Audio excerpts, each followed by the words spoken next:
SIR এর পর খসড়া ভোটার তালিকা প্রকাশিত হয়ে গিয়েছে। ইতিমধ্যেই মৃত, স্থানান্তরিত, নিখোঁজ, অন্য ভোটার মিলিয়ে এই বাদ পড়া ভোটারের সংখ্যা 58 লাখেরও বেশি। এরপর 1,63,00,000 জনকে নাকি শুনানিতে ডাকা হতে পারে বলে নির্বাচন কমিশন সূত্রে খবর। এই পরিস্থিতিতে রাজ্যের মুখ্যমন্ত্রীর পদে মমতা ব্যানার্জির বিরুদ্ধে বিজেপির মুখ কি শুভেন্দু অধিকারী হবে? এই প্রশ্নের জবাব দিলেন রাজ্য বিজেপির সভাপতি শ্রমিক ভট্টাচার্য। সল্টলেকে দলীয় কার্যালয়ে সাংবাদিক বৈঠকে তিনি বলেন, বিজেপির কোনো মুখোশের রাজনীতি করেন না। বিজেপির কোনো ব্যক্তি নির্ভর দল নয়, তবে এটা নিঃসন্দেহে যে মন্ত্রিসভা গঠিত হবে তাতে শুভেন্দু অধিকারী থাকবেন।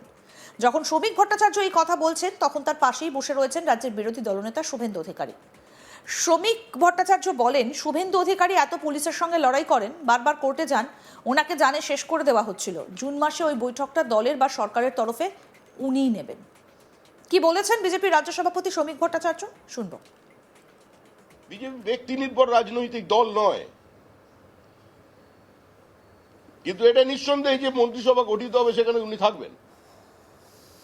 সুতরাং আমি বললাম, যেহেতু উনি পুলিশের সঙ্গে এত লড়াই টড়াই করেন সকাল থেকে রাত পর্যন্ত, বারবার কোর্টে যান, জীবন্ত পুড়িয়ে মেরে দিচ্ছিল তেল ঢেলে, তো সেই জন্য ওর সব পুলিশগুলোকে চেনে।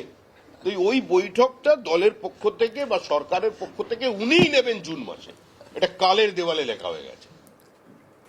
সাংবাদিক বৈঠকে প্রশ্ন করা হয়, অভিষেক ব্যানার্জি বলেছেন, যতই এসআইআর বা এফআইআর হোক না কেন রাজ্যে বিজেপির থেকে অনেক বেশি আসনে জয়ী হবে তৃণমূল কংগ্রেস। এই প্রসঙ্গে রাজ্যের বিরোধী দলনেতা শুভেন্দু অধিকারী বলেন, ওনার কথায় আমরা কোনো গুরুত্ব দিই না। উনি আগেও নানা রকম কথা বলেছেন, কিন্তু দেখা গিয়েছে হয়েছে অন্যরকম। শুভেন্দু বলেন, মমতা ব্যানার্জির নেতৃত্বে অপশাসন এবং জঙ্গলরাজ শেষ করতে মূল সুর বেঁধে দিয়ে গিয়েছেন আমাদের মূল প্রচারক নরেন্দ্র মোদী। কিছুদিন আগে মেট্রো প্রকল্পের উদ্বোধনে এসে তিনি এই মূল সুর বেঁধে দিয়ে গিয়েছেন। স্বাধীনতার আগেও পরে শিল্প, বিনিয়োগ, অর্থনীতিতে বাংলা যে জায়গায় ছিল সেই জায়গায় ফিরিয়ে দেবার ব্যাপারে দ্ব্যর্থহীন ভাষায় জানিয়ে দিয়েছেন, কমিটমেন্ট করেছেন। সেই লক্ষ্যেই আমরা লড়াইটা করব। কি বলেছেন এই বিষয়ে বিরোধী দলনেতা শুভেন্দু অধিকারী, আসুন শোনাই। ওনার কথাটা আপনারা সিরিয়াসলি নেন কেন? উনি এখন অব্দি যা যা বলেছেন, প্রথমে বললেন যে সৌমিত্র খান তিনি যদি একটা বুথে যেতেন তাহলে আমি রাজনীতি ছেড়ে দেব, বলেছিলেন তো। বলার পরে সৌমিত্রকে পুলিশ দিয়ে বিষ্ণুপুর ছাড়া করা হলো। সুপ্রিম কোর্ট থেকে বেল নিলেন 2019-এ, কন্ডিশনাল বেল, বলা হলো বিষ্ণুপুর বা বাঁকুড়া জেলায় ঢুকতে পারবেন না। উনার 7টা বিধানসভার মধ্যে খণ্ডঘোষে প্রচার করেছিলেন, যেহেতু সেটা বর্ধমানে। 6টা বিধানসভায় উনার তৎকালীন যিনি অর্ধাঙ্গিনী ছিলেন ওনার মিসেস প্রচার করেছিলেন। সৌমিত্র খান অনেক ভোটে জিতেছিলেন। দ্বিতীয়, আপনাদের স্মরণের জন্য বলি, 2019-এ একইভাবে ব্যারাকপুরে গিয়ে, ভাটপাড়াতে গিয়ে উনি বলেছিলেন যে অর্জুন সিং যদি নির্বাচিত হয় আমি রাজনীতি ছাড়ব, 2 লক্ষ ভোটে হারাবো। হ্যাঁ, 2 লক্ষ ভোটে হারাবো। তারপরে 2021-এ নন্দীগ্রামে গেছিলেন ওনার পিসির জন্য প্রচারে। তা সেখানে গিয়ে বলে এসেছিলেন শুভেন্দু অধিকারী যদি এখানে জিততে পারে তাহলে আমি রাজনীতি ছাড়ব। এরকম অসংখ্য উদাহরণ রয়েছে।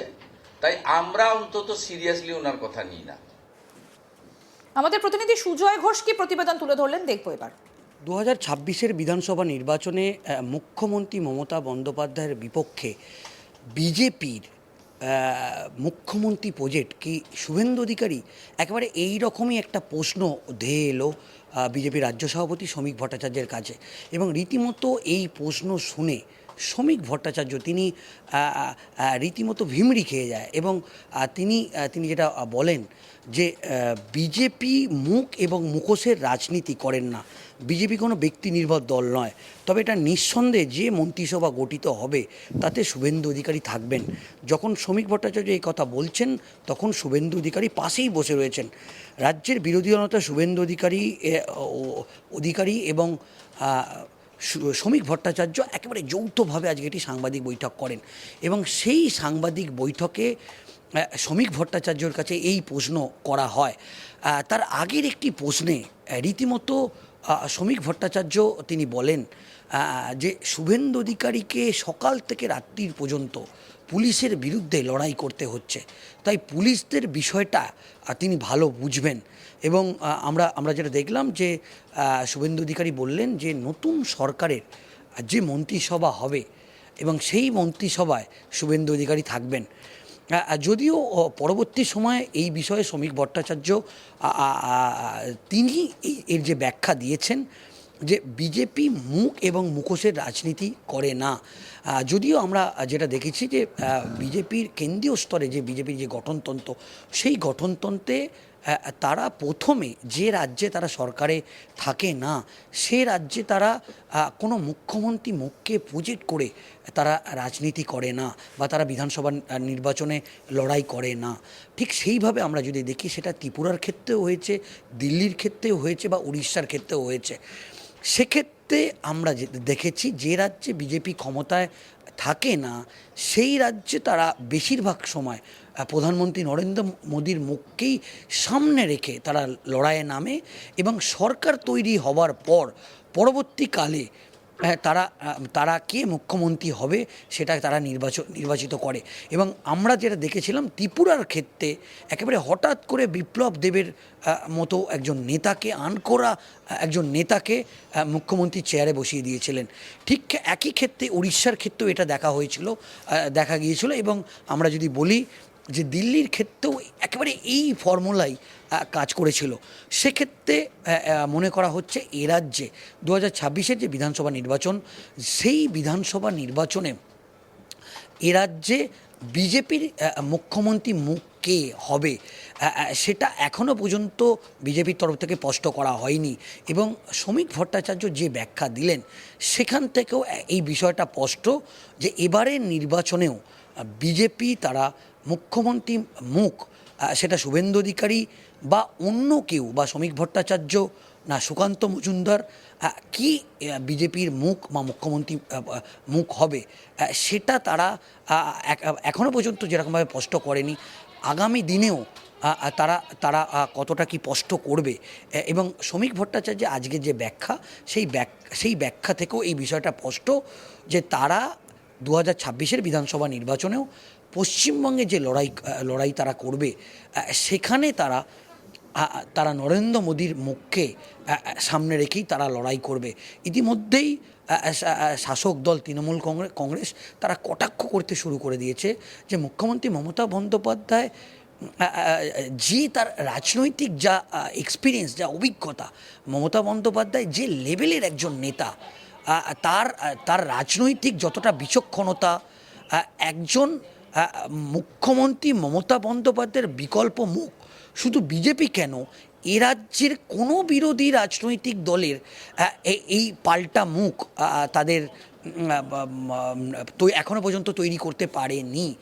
সেক্ষেত্রে সেই বিষয়টা একেবারে স্পষ্ট যে এবং কেন্দ্রীয় নেতৃত্ব তারাও বারবার এই কথাটা বিজেপির কেন্দ্রীয় নেতৃত্ব বারবার এই কথাটা বলছে যে তারা একটা এখনও পর্যন্ত তারা এ রাজ্যে বিকল্প মুখ তারা তৈরি করার চেষ্টা করছে। এবং সেক্ষেত্রে মুখ্যমন্ত্রী মমতা বন্দ্যোপাধ্যায়ের মতো নেত্রী, যে হেভিওয়েট নেত্রী, একমাত্র বিরোধী দলনেতা শুভেন্দু অধিকারী তাকে নন্দীগ্রামে হারিয়েছিলেন। এমনকি এবারও বিজেপির অন্দরে কান পাতলে এরকম একটা কথা শোনা যাচ্ছে যে ভবানীপুর আসনে মমতা বন্দ্যোপাধ্যায়ের বিকল্প মুখ কে থাকবে বিজেপির। সেক্ষেত্রে মুখ্যমন্ত্রী মমতা বন্দ্যোপাধ্যায় যে হেভিওয়েট একজন নেত্রী এবং রাজ্যের মুখ্যমন্ত্রী, তাই তার বিকল্প মুখ খুঁজে পেতে বিজেপিকে রীতিমতো হিমশিম খেতে হচ্ছে। এখন দেখার বিষয় যে শেষ পর্যন্ত মুখ্যমন্ত্রী মমতা বন্দ্যোপাধ্যায়ের বিকল্প মুখ বিজেপি কাকে শেষ পর্যন্ত দাঁড় করায়।